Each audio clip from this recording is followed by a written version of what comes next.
Assalamualaikum warahmatullahi wabarakatuh. Ya, pada mahasiswa kita akan melanjutkan materi KDK tentang pengambilan sampel ya. Jadi yang perlu dipahami bahwa dalam pengambilan sampel itu pasti ada banyak sekali tujuan dari pemeriksaan ya.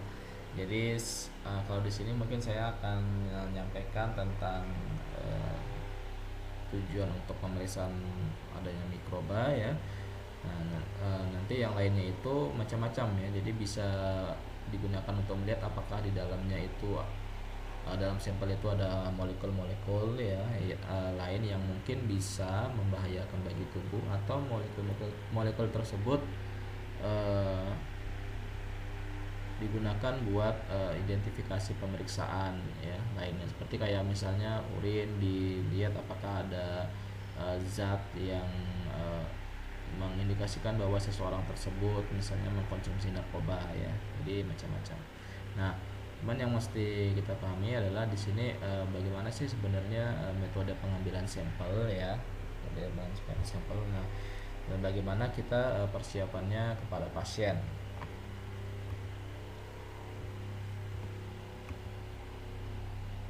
Nah, jadi sampel itu macam-macam ya. Jadi sampel itu bisa berupa darah ya.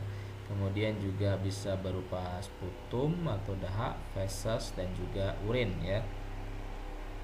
Nah, biasanya pemeriksaan sampel itu dilakukan minimal 1 kali pada pasien itu, kalau misalnya di ini apa namanya di rumah sakit misalnya ya. Cuman ada beberapa kondisi tertentu pemeriksaan sampel itu bisa saja lebih dari 1 kali ya, tergantung apakah itu nanti pemeriksaannya di awal dia berupa pre-analitik, atau mungkin yang di akhir ada post-analitik ya.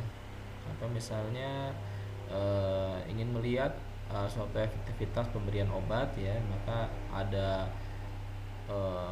pemeriksaan pre, medium, dan juga post ya. Jadi tergantung kebutuhan. Nah, tujuan pemeriksaannya itu biasanya digunakan untuk menentukan diagnosa masalah dan juga kemungkinan adanya mikroorganisme berupa bakteri atau virus ya. Kemudian juga digunakan untuk melihat apakah ya terapi-terapi yang diberikan tadi ya kepada pasien itu efektif atau tidak.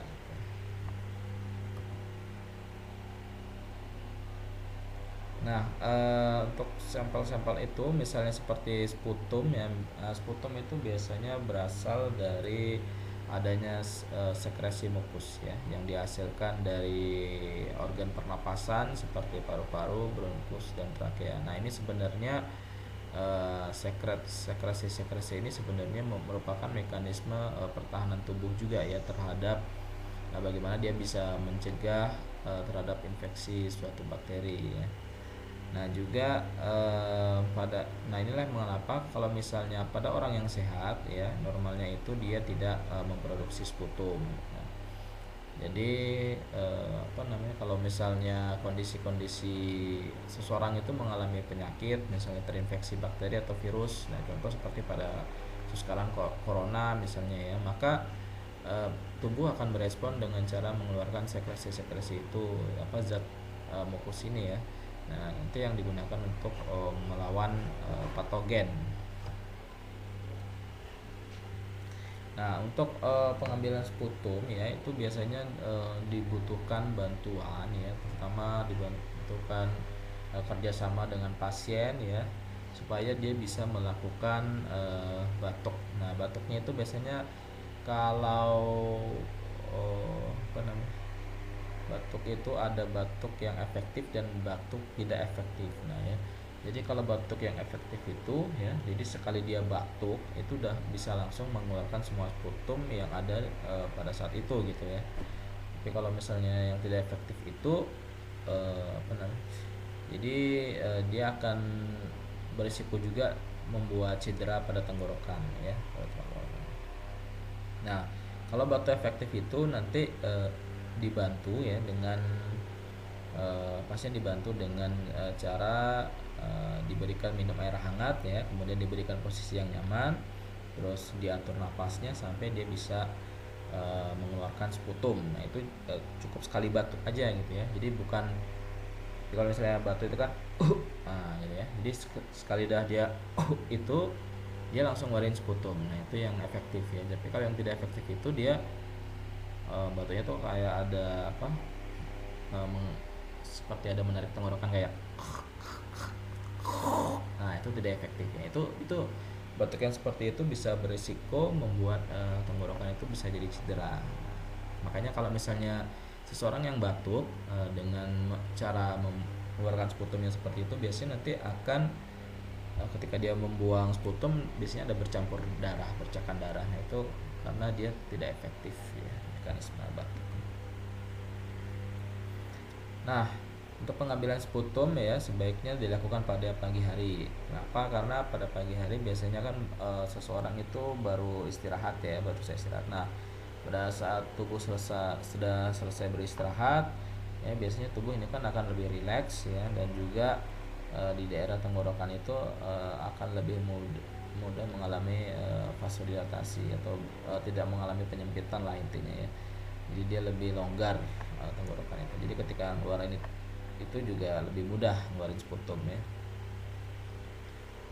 Nah, pembelian sputum juga harus dilakukan sebelum pasien gosok gigi. Nah, ini bertujuannya adalah supaya kondisi sampelnya itu benar-benar murni ya.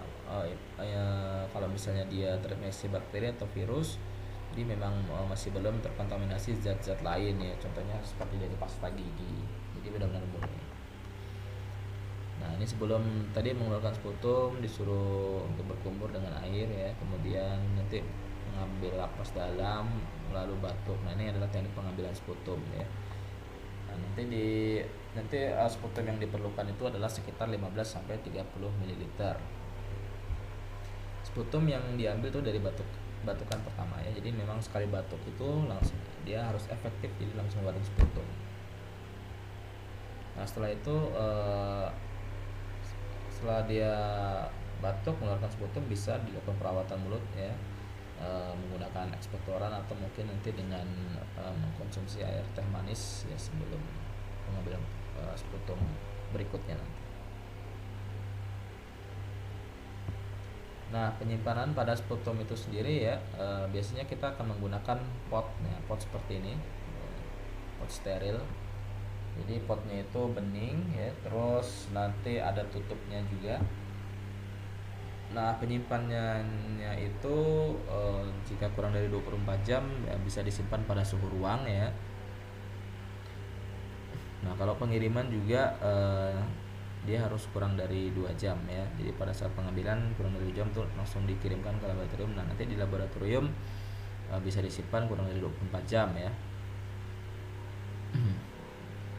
Nah, kalau misalnya tidak memungkinkan maka disimpan dalam media transport. Nah, jadi media-media ini biasanya khusus dibuat supaya daya tahan jaringan dan juga protein yang ada di dalam sampel tadi itu tidak rusak ya. Jadi dia memang benar-benar mempertahankan sampel ya, supaya tidak mudah rusak akibat pengaruh suhu ya. Oke, itu tadi tentang sputum. Jadi intinya sputum itu di teknik pengambilannya adalah dengan cara pasien itu melakukan batuk efektif. Jadi ketika mengambil sampel berupa sputum, jadi jangan suruh pasiennya itu seperti kayak menarik tenggorokannya yang nah itu kurang tepat ya. Jadi harus sekali batuk ya, berikan dia minum air hangat dulu, atur napas 3 kali baru keluarkan batuk gitu ya. Nah, pemeriksaan spesimen darah. Nah, di sini untuk pemeriksaan spesimen darah itu ya itu banyak macamnya ya. Jadi darah itu bisa darah kapiler yang perifer ya, atau misalnya darah vena atau juga darah arteri. Nah, biasanya untuk pemeriksaan darah ini yang diperiksa antara lain ada hemoglobin ya. Hemoglobin pasti sudah tahu, itu adalah salah satu protein dalam darah yang berfungsi sebagai transporter ya, yang membawa molekul gas, oksigen ataupun CO2. Kemudian nanti juga ada leukosit. Nah, leukosit itu berarti adalah sel darah putih yang berperan dalam sistem imun. Nah, kemudian nanti bisa dilihat jumlah eritrositnya ya, dan juga jumlah trombosit atau pembekuan darahnya. Nah, kemudian juga melalui darah juga bisa dilakukan pemeriksaan kimia klinik ya. Bisa untuk melihat fungsi hati dan juga fungsi ginjal. Nah, fungsi hati biasanya itu yang dilihat adalah kayak enzim-enzim yang bekerja ya, seperti SGPT, SGOT. Kemudian juga kalau misalnya fungsi ginjal, misalnya melihat BUN ya, ureum nitrogen ya, ureum nitrogen dan juga ureum creatinine, itu juga dilihat untuk melihat fungsi, untuk mengetahui fungsi ginjal ya. Kemudian juga digunakan untuk melihat kondisi imun dan serologi ya. Di sini contohnya adalah Widal test. Nah, Widal test ini biasanya digunakan untuk melihat apakah seseorang itu terkena infeksi bakteri Salmonella typhosa atau salah satu penyebab dari tipes ya. Terus juga pemeriksaan yang disebabkan oleh parasit seperti malaria ya, bisa dilakukan melalui pemeriksaan darah. Nah, kalau misalnya kita mengambil darah ya melalui pembuluh darah, nah, jadi kan pembuluh darah itu ada yang vena dan juga ada arteri ya. Nah, kalau yang vena, yang pasti di sini pertama kita mesti ya, kita harus membersihkan area penusukan dulu ketika akan mengambil sampel ya. Jadi bisa yang menggunakan alkohol 70% ya, kapas alkohol. Nah, kemudian ketika mengambil sampel darah vena itu, yang harus kita lakukan adalah kita mesti membuat bendungan dulu ya, bendungan di pembuluh darah. Nah, bendungan ini tujuannya adalah supaya kita bisa melihat posisi pembuluhnya itu, apakah kondisi pembuluh darahnya itu nanti lurus atau dia melengkung-lengkung gitu kan. Nah, yang direkomendasikan adalah ketika mengambil darah pada pembuluh darah, contohnya di vena, ambillah pembuluh darah yang kokoh ya, kelihatannya kokoh, tebal gitu kan ya, agak hijau-hijauan. Nah, kemudian dia lurus gitu. Nah, kenapa? Karena ketika kita menusukkan jarum ya, kalau misalnya dia ada bengkokan, nah khawatirnya itu nanti langsung pecah pembuluh darahnya ya. Ketika ditusuk gitu kan, kemudian kita lakukannya itu akan pecah. Nah, kalau pecah itu nanti bisa menyebabkan lebam ya, lebam pada area bawah kulit. Jadi pembuluh darahnya pecah, kemudian darahnya menyebar di bawah jaringan kulit sehingga nanti timbullah lebam. Nah, kalau lebam ini biasanya nanti kalau kita bekerja ya, kalau kena pasien yang tidak cerewet sih nggak masalah ya, tapi kalau kena pasien yang cerewet biasanya nanti dia akan komplain gitu kan, nanti dia akan menilai kerja kita tidak profesional. Jadi sebisa mungkin memang di awal itu adalah memastikan pembuluh darahnya itu kokoh ya, dan juga sebelum mengambil darah vena itu ya, biasanya pasien yang kurang minum air juga, atau misalnya terlalu tertekan, itu akan tertekan tuh artinya dia takut dengan diambil darahnya itu. Nah, biasanya nanti akan susah kita untuk mengambil darah ya.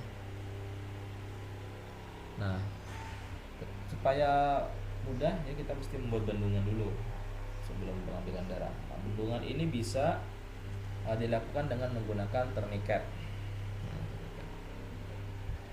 Nah, kemudian juga ketika sudah mempersiapkan ya area penusukan ya, sudah dibersihkan dengan kapas alkohol. Nah, selanjutnya yang paling penting di sini adalah ketika sebelum menusuk kita ajak pasien untuk berdiskusi ya, berbicara. Jadi supaya si pasien tidak merasa cemas ya.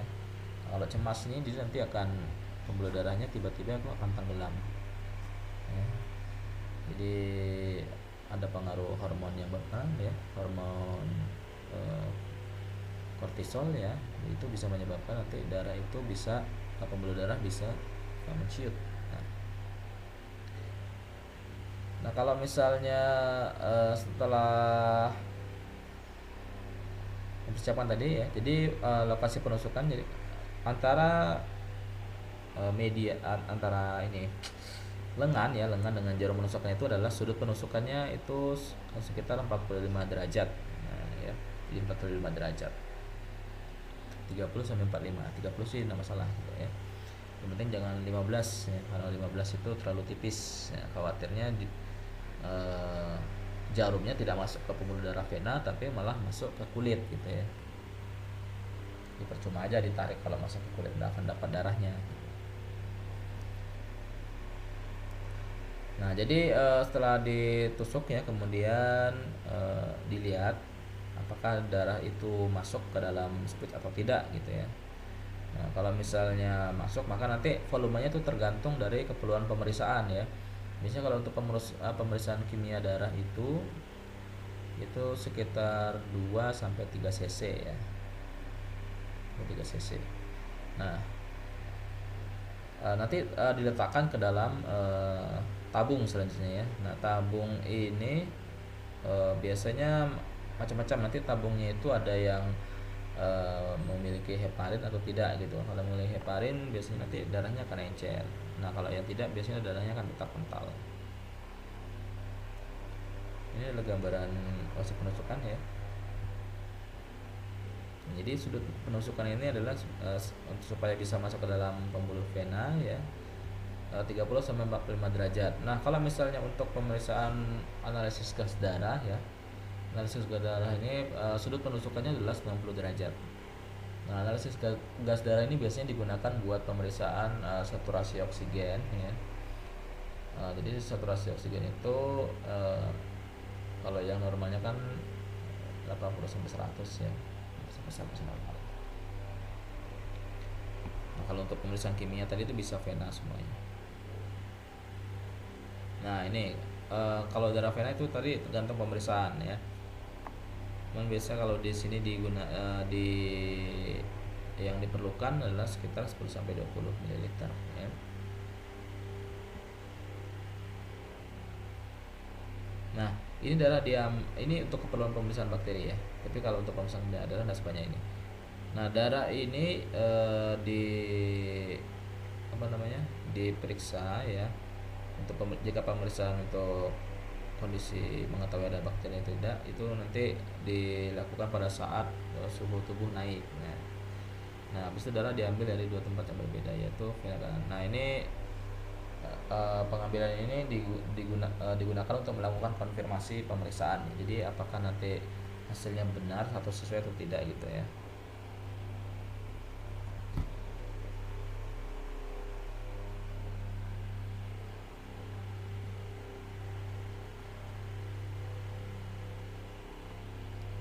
Oke, yang ini untuk pemeriksaan kultur ya. Kalau ini kultur jaringan. Nah, kultur ini kultur bakteri ya. Ini yang Stewart medium. Jadi media ini udah berisi larutan supaya mempertahankan sampel itu tidak rusak. Nah, kalau kultur ini biasanya penyimpanan kurang lebih sama 24 jam pada suhu ruang ya. Kalau misalnya tidak mungkin maka menggunakan media stop. Nah, ini media ini digunakan untuk mempertahankan kondisi sampel. Nah, pemeriksaan spesimen feses ya. Jadi feses ini bisa digunakan buat uji apakah di dalamnya itu nanti ada bakteri tertentu atau tidak, atau mungkin ada suatu perdarahan ya, ambil dari darah. Kemudian adanya telur cacing, parasit, dan juga mengidentifikasi virus dan bakteri ya. Nah, yang pasti pada saat pengambilan sampel ya, kita mesti menggunakan sarung tangannya itu adalah sarung tangan bersih, cukup sarung tangan bersih aja, tidak perlu steril ya. Nah, jumlah feses ini juga sama dengan darah, jadi tergantung pemeriksaan ya. 2,5 cm untuk feses padat dan 15 sampai 30 ml untuk feses cair, sama seperti sputum. Nah, untuk kultur ya kita gunakan swab yang steril. Nah, di sini untuk penyimpanan feses tahan itu kurang dari 1 jam pada suhu ruang ya. Kenapa dia bisa seperti itu? Ya, karena dalam feses itu kan juga ada protein-protein ya. Dan juga sel-sel yang digunakan buat bakteri bertahan hidup ya. Karena kalau kita ingin mengidentifikasi bakteri, maka kita harus menjaga supaya bakteri itu tetap hidup ya. Jadi jangan sampai dia pada waktu kita mau periksa ternyata mati gitu kan bakterinya. Akhirnya nanti pas diuji laboratorium hasilnya negatif ya. Wah, dia tidak terinfeksi bakteri corona misalnya. Virus corona. Nah, karena virusnya mati, tidak ada punya protein, atau dia tidak terinfeksi bakteri antrak ya, karena bakterinya udah mati gitu, nggak ada suplai nutrisi dia. Jadi bila 1 jam atau lebih gunakan media tetap sama ya. Penyimpanan kurang dari 24 jam pada suhu ruang. Sedangkan lebih dari 24 jam dia harus dipertahankan pada suhu 4 derajat Celcius ya. Ini sama ya ini dengan yang sebelumnya. Nah, ini cairan pepton ya. Cairan pepton ini juga digunakan buat mempertahankan sampel ya. Jadi dia isinya ini cairan pepton ini adalah nitrogen yang mana bisa digunakan sebagai makanan buat bakteri bertahan hidup. Oke, kemudian pemeriksaan spesimen urin ya. Kalau spesimen urin ini dia bisa digunakan untuk pemeriksaan sama apakah bakteri atau misalnya fungsi ginjal juga bisa digunakan ya. Atau melihat ya tadi fungsi ginjal, kadar albumin itu ya termasuk fungsi ginjal. Jadi kalau misalnya urin, kalau kita melihat ingin mengetahui apakah ginjal memiliki masalah atau tidak, kita bisa tahu dari kadar albuminnya ya. Kalau misalnya kadar albuminnya lebih dari normal ya berarti mungkin ada masalah pada filtrasi ginjalnya itu. Ya, jadi itu materi yang sudah sering kita ulang sebelumnya.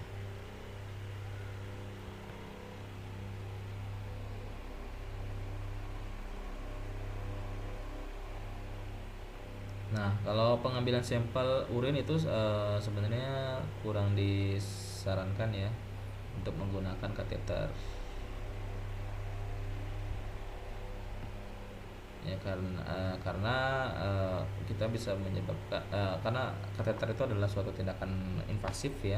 Jadi kalau misalnya invasif itu kita bisa berisiko malah membuat parah, kondisinya semakin parah ya pasien. Nah, metode pengambilan sampel ya itu pertama kita harus pastikan dulu area ini ya, area kelamin, peniston vagina. Nah, ini untuk memastikan bahwa memang sampelnya ini nanti murni bakteri yang berada pada urin misalnya gitu ya, bukan bakteri yang berada dari kelamin. Nah, ini tadi karena dalam slide itu dijelaskan bahwa ini digunakan untuk uji labnya, uji pemeriksaan spesimen ini digunakan untuk pemeriksaan bakteri, maka tujuan dari tindakan ini adalah seperti itu ya. Jadi biarkan urin yang keluar pertama dimasukkan untuk mendorong dan melakukan bakteri yang ada. Nah, jadi urin yang diambil itu adalah urin yang pertama kali keluar ya. Nah, beberapa kemudian tampung urin yang di tengah. Setelah yang keluar, kemudian yang tengah juga ditampung. Nah, yang di sini karena kita jadi memang tindakan buat pengambilan sampel yang untuk uji bakteri atau virus itu dia memang kesterilannya perlu kita jaga ya. Atau kalau misalnya dia ada bakteri yang sudah ada dalam itu, kita juga mesti pertahankan agar bakteri itu tetap bisa bertahan hidup. Itu aja terusnya. Nah, penyimpanan ini sama ya dengan sampel-sampel sebelumnya. Oke, mungkin itu saja ya dari saya untuk teknik pengambilan sampel. Jadi nanti sebenarnya mudah-mudahan ya, kita berdoa saja semoga wabah corona ini cepat segera mereda ya. Jadi kita bisa praktek buat pengambilan sampel karena ini sangat penting juga buat mahasiswa kebidanan ya.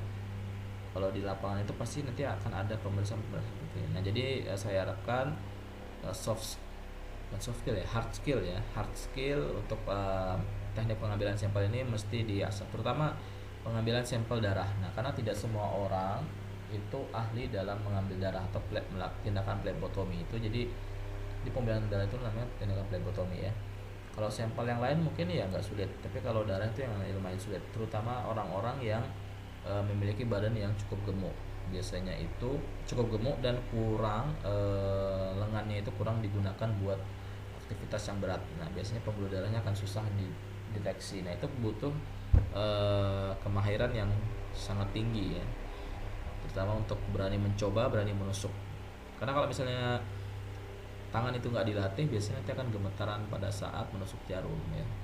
Dan juga yang mesti diperhatikan adalah eh, teknik steril tidaknya, dan juga sudut penyuntikan. Nah, sudut penyuntikan itu juga mesti diperhatikan, jangan sampai sudut penyuntikan itu, kalau misalnya kalian itu kurang mahir di sudut penyuntikan yang 30-45 ya, jadi jangan mencoba misalnya pada sudut penyuntikan 20 derajat ya. Biasanya sih ada yang 20 derajat itu berhasil, tapi itu sudah punya skill yang tinggi ya, jadi sudah bisa memperkirakan.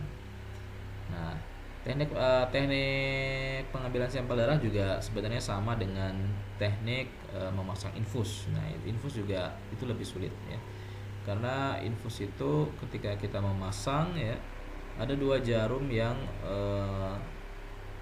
dimasukkan di awal.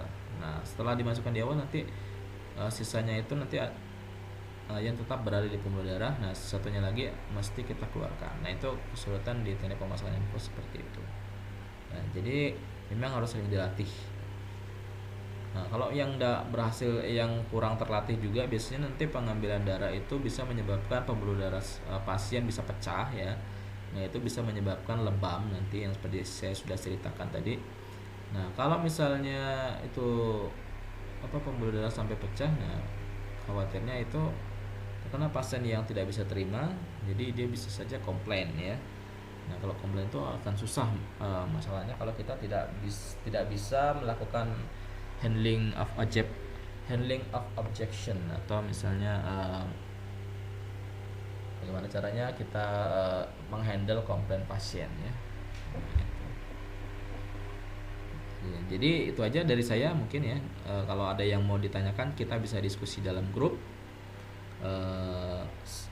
Sekian dari saya. Assalamualaikum warahmatullahi wabarakatuh.